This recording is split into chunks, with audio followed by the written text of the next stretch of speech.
We are coming up on the last weekend before the start of West Virginia's fall football practice. The Raspy Voice Kids, Jeremy Phoenix, one half of it, is joining me here now to talk about what we should expect from the Mountaineers preparing during the new season. Good evening, Jeremy, and thank you so much for joining me. Andrew! It's been a pleasure to always get you in here. It's been a while, so yeah, I'm happy to have you back with me. I'm glad to be here, man. Absolutely. So we're getting close to August here, which means football is right around the corner. You can smell it. Absolutely. We've been talking about it in the newsroom a lot, so I know I'm ready for Mountaineer football to be back. So I have to ask you, how do you feel about West Virginia heading into the last weekend before fall practice starts? Well, nothing's been played. It's the same way everybody feels every year. Mm-hmm. You start getting excited. You know why? Because there's nothing else on TV. If you like soccer, hey, Women's World Cup, go do it. Messi playing with Miami, okay, great. If you get to that kind of stuff. We're fiending for football. We cannot wait. We had the Big 12 media days. We had Neil Brown coming out, as Neil Brown always does, talking positive, talking about how he doesn't think we're going to finish last, giving us the reasons why he doesn't think we're going to finish last. He talked about the All-Americans all-conference players on the offensive line. He said in all three levels of the defense, there's an all-conference type of player. So he pointed out some good things. We're ready for it to break. We're ready for it to start. Done with talking. Let's start hitting pads. Absolutely. So now I want to turn to the team specifically. You mentioned a lot of those players. What do you think are the strengths of the Mountaineers team heading into the season? It has to be the offensive line. I think anybody who's seen what's coming out, offensive line. We had three players, all Big 12 preseason. Mm-hmm. Nestor, Frazier, Milam. These are big-time offensive linemen. Everybody knows games are won and lost in the trenches. Mm-hmm. To have that kind of line, and then to have C.J. Donaldson, that running back who's been a stud, and Justin Johnson, and Jalen Anderson, we have a bunch of backs. We have a quarterback who, whether it's Nico or Garrett Green, looks like it's going to be Garrett Green, we're going to have a mobile quarterback. With a great offensive line, you can win ball games that way. Absolutely. Now, we talked about the strengths here maybe going into the season. Where do you think they need the most help heading into the season as well? On paper, you got to look either to the secondary. Now, I know Neil Brown referenced like getting some veteran guys in the transfer portal. Mm-hmm. We got the guy from, I believe, Kent State who started, multiple games, in, 12, 14 games. Right. The guy from Georgia Southern came up, I believe his last name is Wilson. He started 30 games. So you have some guys coming in from the transfer portal. Let's see how they fit. Let's see how they work. Neil Brown did say, he said, this defensive unit is going to be one of the most improved, not only in the conference, but maybe even the country. So we'll see about that. I personally am also worried about the receiver position. Mm-hmm. If I ask most Mountaineer fans right now, name a receiver for West Virginia, I wouldn't be able to name that's what I'm saying. So there are some players that are there, but they're unproven. Let's see if some of these freshmen, let's see if Gallagher, the hype freshman who's coming in, wearing number 2, let's see if he's really that good. But until they start putting on the pads, we won't know. Absolutely, Jeremy. Now, I do want to ask, too, where do you think the team will surprise us the most? Is it the record? Is it somewhere maybe, like you just said, you're scared for the wide receivers, but maybe the wide receiver room surprises us somewhere else on the team? I can only say I'm hoping. I'm hoping, despite Neil Brown saying the defensive unit is going to be that much better, and usually the product they put on the field is pretty good, I need to see it. I need to see that defense actually be able to get off the field on third downs. I got to see them hold teams under 30 points so we actually have a chance to win the ball game.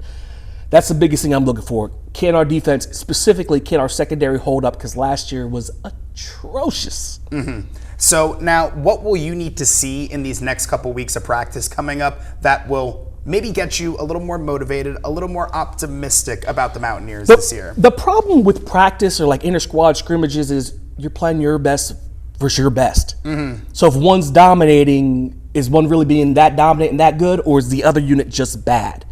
We'll see. But in the next few weeks, you have to have that cohesive link between that secondary. Same thing that goes with quarterback and receiver. Mm-hmm. New quarterback, new receivers, you got to get on the same page. You got to get the timing down.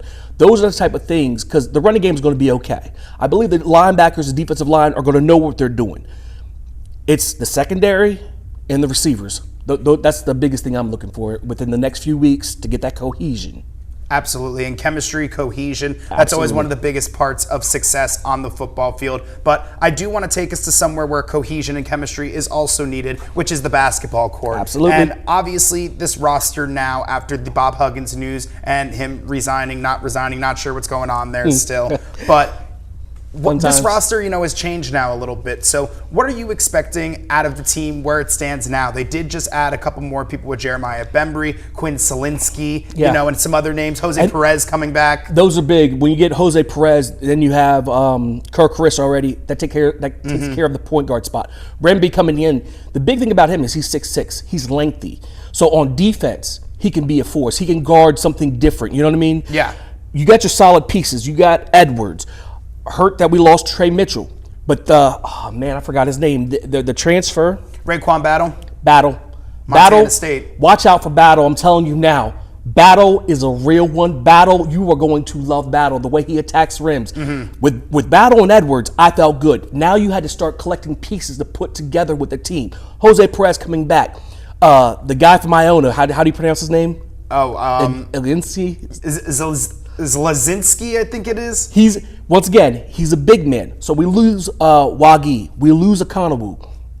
So bringing him in to back up Edwards, to come off the bench, that's the kind of size that we need. Now you're looking for them little people or little places for people to role players. Right. To fill into the role players, and it seems like we actually have that.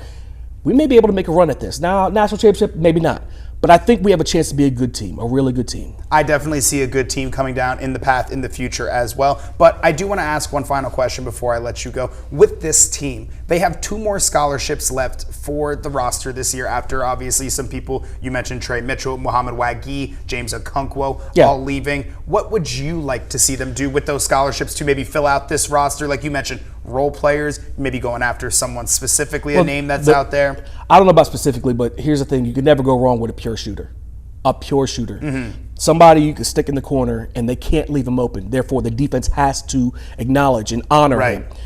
So either you get a pure shooter, or I want one of those tweeners, one of those 6'7" guys who can move, because we have the guards. Seems like we have most of the big men. Another big man, another 7. I mean, I know we don't get 7-footers, but if we got another big man to go in that rotation, it'd be nice too. But one of those tweeners, play a little bit smaller, play a little bit bigger, 6'7", athletic. I'd like to see that. Absolutely. Well, Jeremy, thank you so much for joining me here on set. It's always a pleasure. And what is the best way for people to listen to the Raspy Voice Kids? Hey, just get at us. The easy thing to do, go to Google, put Raspy Voice Kids in. All kinds of things will pop up. But we're on Twitter. We're on X. We're on Instagram. We're on Facebook. Yes, they changed the name of Twitter. I know. That's a whole segment in itself. Yeah, that might be our pop culture segment. Next time we get both you and Brandon in the building, we could sit down and talk about that. But you can check us out at any of those places. Absolutely. And this will be posted on our Facebook. Also on our website, we'll have an article talking a little bit about what Jeremy and I sat down and talked about here. But Jeremy, thank you again so much. It's always a pleasure. Absolutely. When we come back, Mid-Ohio Valley, Phyllis Smith joins us with a look at what's coming up on WTAP News at 6. Don't go anywhere.